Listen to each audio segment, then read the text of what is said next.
So have you ever had one of those moments where you realized you're a bit of a nerd and you're having some sort of rave by yourself inside your house?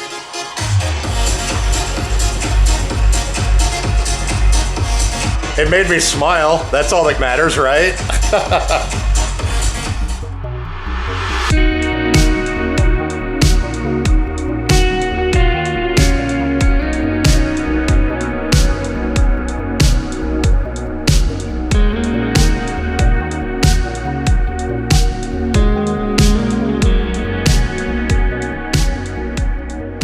Today we're starting things off on the wheelchair lift on the green van. Mostly because, well, it's not doing it right now, but when I drive down the road, this plastic is super squeaky. So we're gonna pop this off of here and install a squeak and rattle kit, which that's what Ford calls it. Basically, it strips of Velcro and other things to keep it from squeaking, because apparently this van's like 18 years old. And, oh, here you go. So you can actually see right here where the plastic has been wearing a hole in the paint. We got a spot right here and a spot right here. So basically this comes off without really using any tools. You just kind of grab and pull. Being careful not to break the clips. Sometimes they break, sometimes not. The trick is grabbing and pulling with a pretty sharp motion. There we go.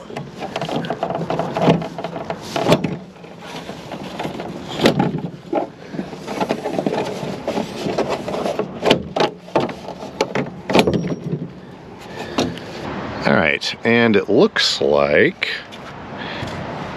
yeah, everything came off there without breaking. That's always a bonus. Stay.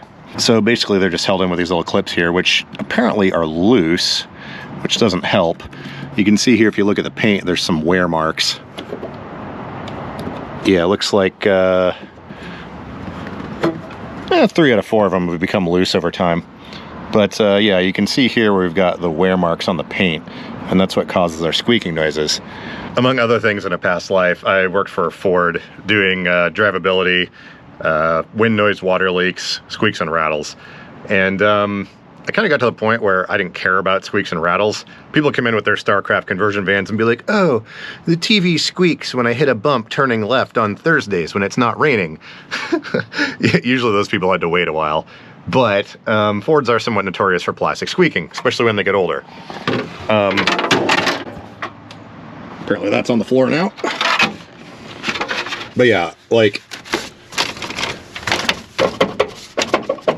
there you can hear, we've got a clip there. I may not pull this part off because that involves removing a whole bunch of extra stuff. That's not nearly as bad as the squeaking over here was, so yeah. I'm gonna get some tools, we're gonna tighten up those clips, and then I'll get the Velcro strips and show you how this works. So we'll grab our extension here, and our trusty little universal socket kit thingy.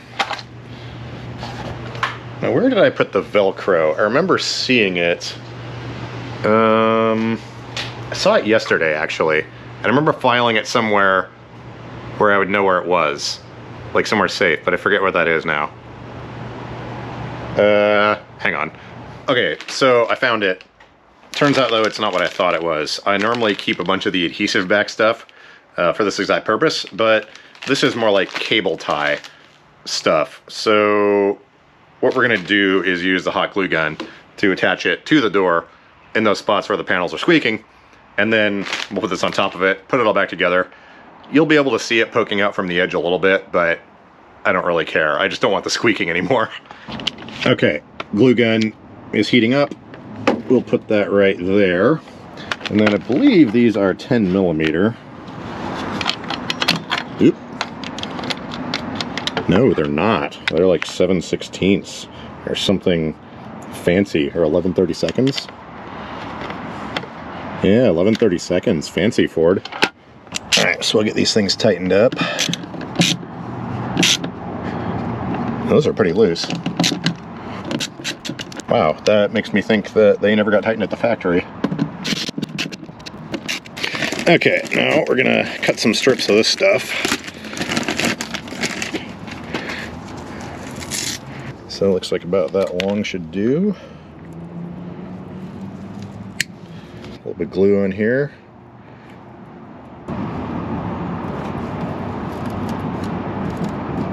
All right, now we're gonna grab this panel, put it back on here, and see if there's any other contact points.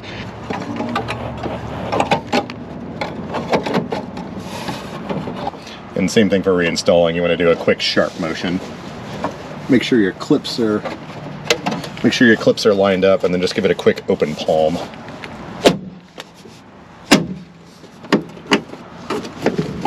Yeah, you can only take these things on and off so many times before they start breaking, so we're gonna call that good. As far as the other side here, I don't recall there being any squeaking over here. But if we look on this, you can see that this is rubbing all the way along here. So I think I might pop this one off and put one big long strip all the way down here as well. This side, however, is a little bit more tricky because we have the opening window mount here that goes through it. I don't like taking those off because it's a pain to get them lined up properly. So I think what I might do is just sort of peel this back by hand and see if I can jam something in there. Oh, check it out. We got a squeak here. Listen.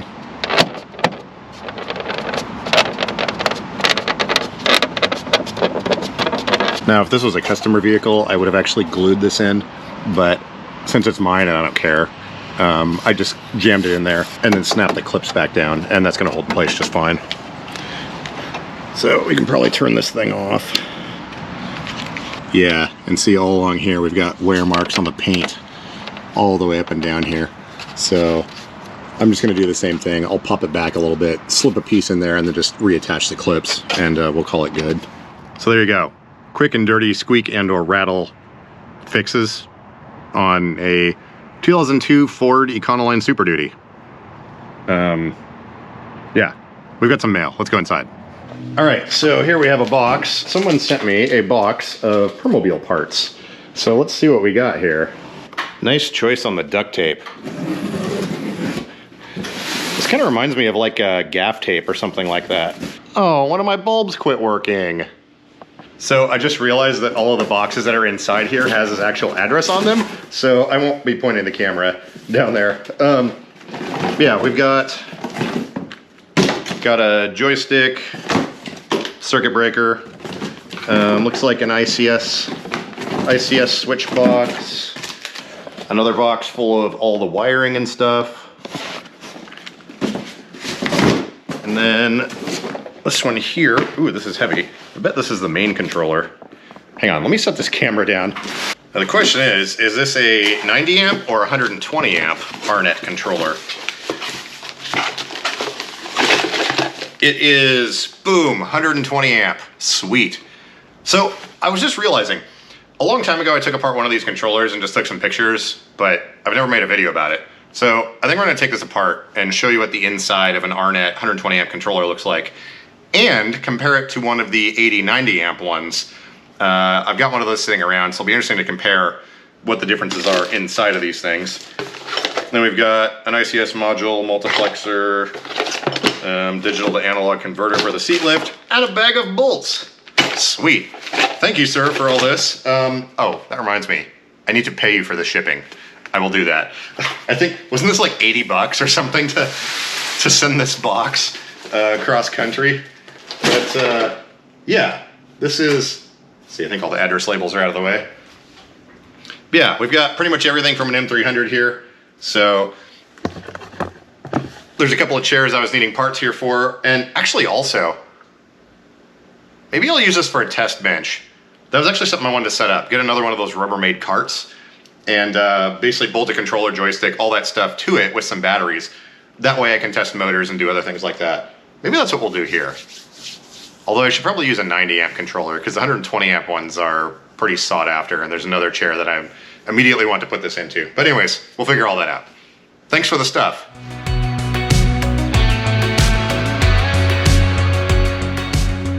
Stay. Okay, so there are some benefits to not having your memory work the way it should. Hang on, I need a knife, and I boxed myself in here. Just a second. Got a package, and it says lithium-ion batteries forbidden for transport aboard passenger aircraft. Now, I feel like I probably had a discussion with someone about what this might be, that they were gonna send me something, but I have no idea what it was. I don't remember. So, let's figure out what we got going on here. And there's no hint on the outside where it came from. Oh! It's the beans! Do any of you watch Dank Pods? He does iPod videos. He reviewed the Samsung beans a while back. And does that not look like a bean? La-ti-ta-ta. These boys are waiting to run away. Cool. Yeah, so someone commented on a video actually very recently about the electric rechargeable Zippo heater mic thingy. Sweet. So I feel like I had some of these a long time ago, but then they only worked for like a couple months and then they quit, or I don't know, but I'm sure Zippo has some other company make these, but if they're gonna put their name on them, we shall assume that, I'm never sure where to cut these, but I would assume that their products are a little bit, maybe better. It's a little bean, that's awesome. Let's see, does that have any charge? It's got a little bit of charge. Okay, hold power button for 5 seconds to turn unit on. Okay, let's crank this baby all the way up. Press the power button once after high to return to low. Ooh, is it? Feels like it might be getting warm. Okay, sweet. This is great. The winter time, I'm always cold. Much more so now than I used to be. All right, well, I'm gonna let this thing heat up for a little bit, then we're gonna get out the infrared temperature probe and see how hot it gets. By the way, I'm gonna link a video to, if you like technical teardowns and electronic stuff, Big Clive on YouTube is a guy to follow for that.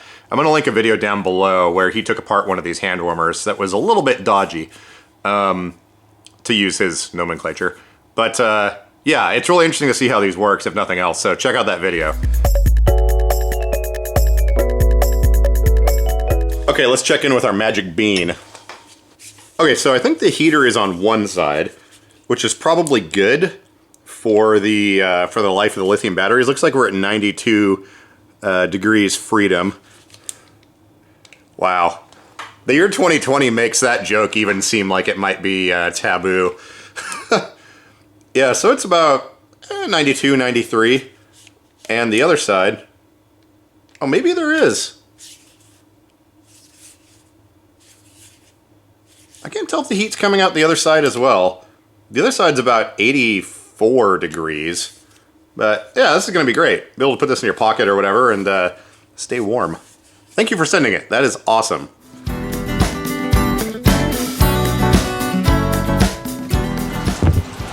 Okay, so I'm taking my own advice and going outside, even though it's raining and gross, and apparently it's cold enough to see your own breath. Actually, this backdrop's kind of boring. Hang on a second. Okay, I definitely had to switch off the part of my brain that cares what other people think right now. If someone drives by, I'm gonna look like a crazy person. But who cares, right? Hang on, I'll be right back. Okay, it's cold out here, but real quick. So GoPro Hero 9 Black, and I got the Media Mod case for it. It's this thing that has microphones built in. It's got a little windscreen that attaches, and it basically just snaps on here somehow. There we go. Essentially, it's a little bit hard to open the case. So it's this little thing here, and you take the side door off your GoPro, and it just slips into this case. It gives you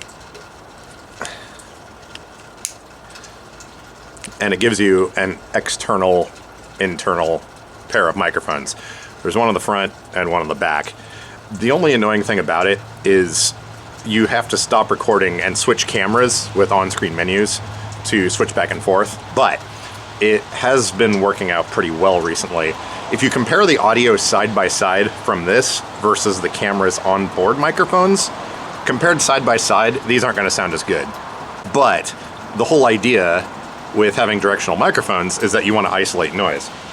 So just by the nature of directional microphones, you're going to have a little bit of a different sound frequency response range. It doesn't sound bad at all, it just sounds different.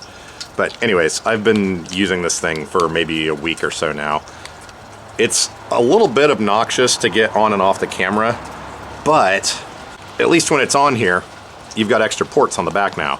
So there's a USB-C right here, so you can plug in your camera and charge it. I'll also get your footage off of there. You've got your micro HDMI, which I pretty much never use, but you also get a microphone input. So this case, I believe, is like 80 bucks. If you're a GoPro Plus subscriber, it's like $50. But it gives you two cold shoe mounts. There's one here and one here. So you can attach lighting if you want, or like a flip-up screen, which is kind of pointless because there's a screen on the front of the camera. Or you could mount another microphone to it. I think in my case, what I'm going to be doing, I've got a dual channel wireless microphone ordered, so that when I'm running around with friends, we can be wearing microphones, and that thing will basically slot onto the top of this, and we can plug it in here. But anyways, I just wanted to talk about that little case. It's pretty cool. It's kind of a niche thing. The camera's not waterproof with this on here, but GoPro is finally embracing what probably about 80% of their customers are doing with these cameras now, which is vlogging or video blogging. So it's kind of cool to see things like that. But anyways, yeah, I just wanted to show you that real quick. This is the new microphone system that I got. I am forgetting though that, like, because a lot of times I'll be talking to this thing, then I'll turn around and point at something and then turn it back again, all during the same clip. I just started shivering. I realized it's cold out here. But I keep forgetting I have to switch the microphones in software around. So that's the one thing I need to remember to do, is stop the clip, hit the button, start recording again. But other than that minor annoyance, it's a really cool little thing. Apparently it's rush hour in the street. Let's go back inside. I didn't realize how cold it was out there. Okay, so two things upcoming. The next video is going to be a shop class video. I've decided what we're going to do is take apart a couple or a number of wheelchair components. We're going to start with that 120 amp RNet controller that someone sent me. Then we're also going to take apart this 90 amp one. As you can see, the case on these things looks different. I want to check out the MOSFETs that are in there, and also the cooling differences between the two. And then also, we're going to compare with an Invacare Mark V, Mark VI style controller, and also a Quantum Q-Logic 1 controller, and maybe a couple other things. So I'm going to get out a table, we're going to set up everything, we're going to take them all apart and do some comparisons. I realized that it was a long time ago that I took one of those apart, and I just took some photos and didn't make a video. So I figure it might be educational for me, as well as everyone else, to take a look inside these things, because I've never actually compared the differences between the models on these things. Second thing that's coming up, I finally got most of my footage organized from all the old videos and stuff. So I'm going to do a robot chicken style vlog, I think, where basically just a bunch of random clips from back over the years, maybe some stuff I have not put in videos or other things like that. So if there's any vlogs that you like, and Doc, I'm talking to you here, leave a comment down below with a link or the vlog number of some of your favorite ones. And I'm going to get a bunch of clips together, and we're just going to do sort of a rapid fire clip show, as it were, since I'm actually able to find all the footage now. And also, like I always say, I don't necessarily remember half the stuff I recorded. I go back and watch videos, and for me, it's like I'm watching it the first time myself. I don't remember if I mentioned it in the video or not. I'm probably going to make a video for the other channel about it, but I got one of those heart monitor things to wear around for a while from the doctor, and we're going to be doing a bunch more testing and whatnot. I mentioned it in the last live stream that I did, but I think I'm going to post an update video on the other channel about that. There's kind of some footage that I took with my cell phone and a few other things, and I don't I don't think it fits on this channel necessarily, but anyways, once that's done, that'll be viewable over there. Might be today, might be tomorrow, might be later in the week. Why are there so many cars driving down the street? Okay, but anyways, I have no idea if there's any footage coming after this. Some of the stuff from today was from a few weeks ago, and I'm just finally getting around to mashing everything together. But anyways, if this is the end of the video, I'll see you in a few days. If not, enjoy whatever's coming next.